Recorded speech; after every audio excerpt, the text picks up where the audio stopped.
L'élite du foot, à savoir donc la Ligue 1 ivoirienne qui était à son 22e épisode le week-end dernier avec le faux pas du leader, le Stade Abidjan battu par la Lanterne Rouge, l'AS Denguélé. On voit ensemble donc le résumé complet de cette 22e journée avec nos envoyés spéciaux sur les différents stades.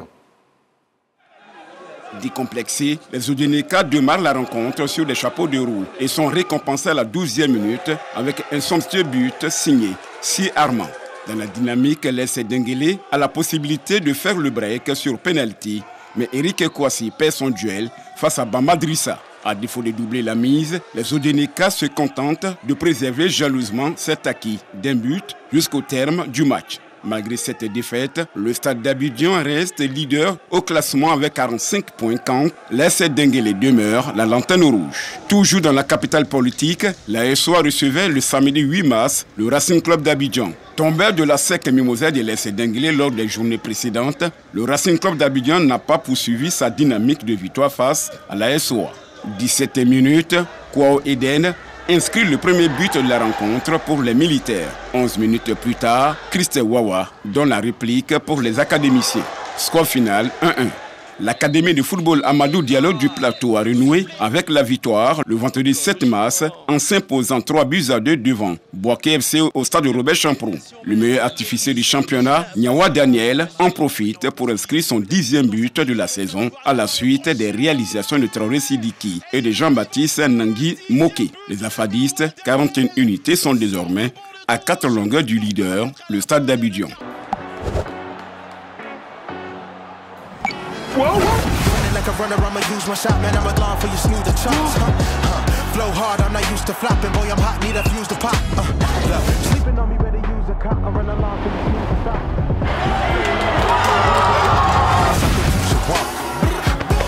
Paris sur Betclic et Joe dans le game.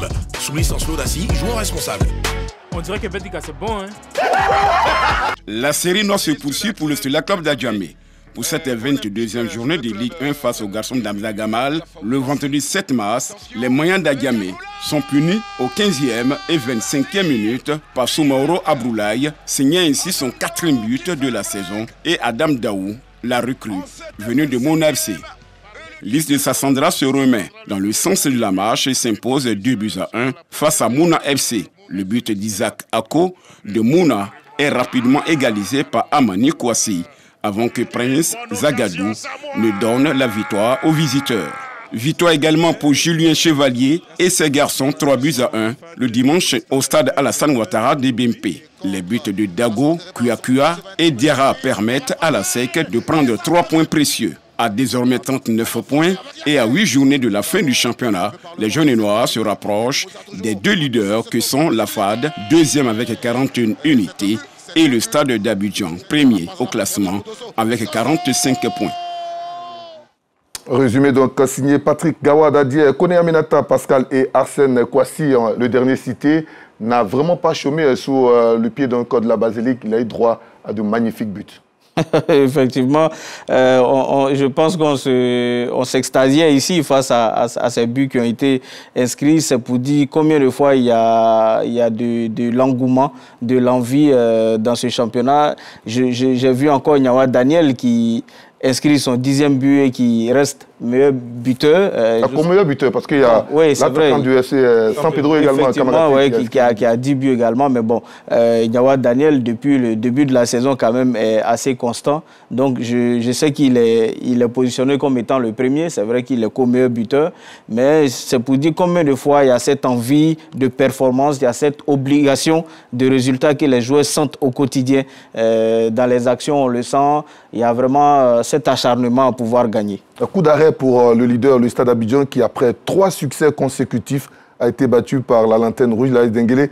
J'avoue que personne ne misait sur cette contre-performance des Bleus Rouges. Oui, personne ne misait sur véritablement la victoire de l'AS Denguélé face à une belle équipe du Stade d'Abidjan qui marchait sur l'eau.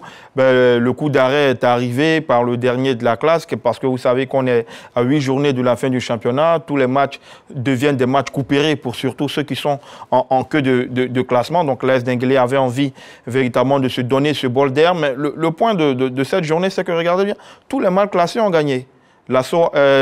Oza a battu son adversaire. Vous avez également le COK qui a calé. Vous avez Lys qui a surpris Mouna.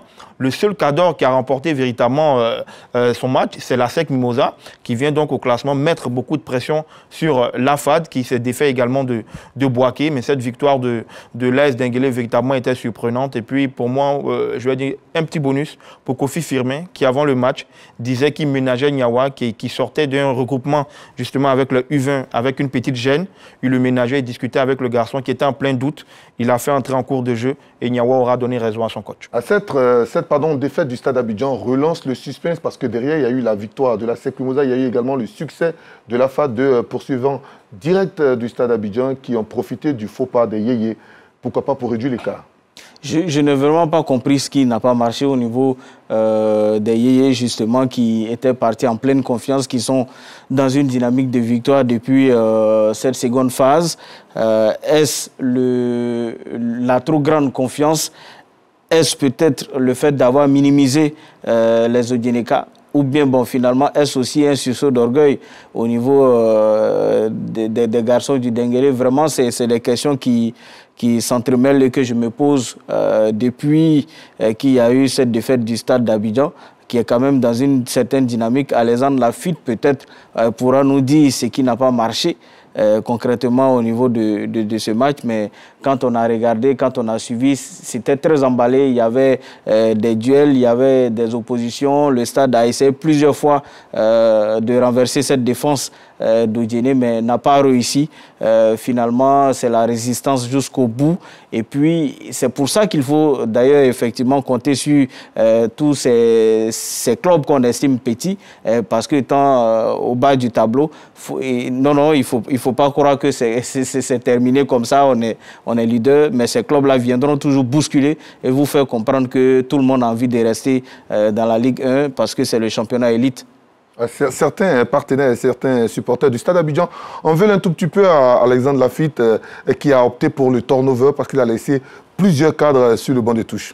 Ben, vous savez, une équipe ne vaut que par la qualité de son banc de touche. Vous avez une équipe du Stade qui tourne à plein régime avec Assalé Roger qui se défend comme il peut devant, Akaï 6 Baudelaire au milieu de terrain, Bamba Drissa dans les perches, Mokoro également qui apporte sur le front droit de cette équipe du Stade d'Abidjan. Mais arrivé un moment, il faut donner la chance à tout le monde. Il n'a pas minimisé cette équipe du Denguélé, mais il avait surtout, et sans doute dans le viseur, le choc de haut de tableau entre l'ASEC et le Stade d'Abidjan qui va se dérouler du côté de Bingerville. C'est véritablement un match, moi je dirais couperé. Le championnat se joue là pour moi, pour le Stade d'Abidjan, parce qu'une contre-performance face à la SEC va rebattre et redistribuer toutes les cartes. Donc il avait sans doute l'idée sur cette confrontation, ce duel pour la première place ou pour le titre, on va le dire ainsi. Il a essayé de faire tourner, mais c'est aux garçons qui n'ont pas su se mettre à la hauteur des attentes de leur coach. Moi, je ne vois pas Lafitte, je vois plutôt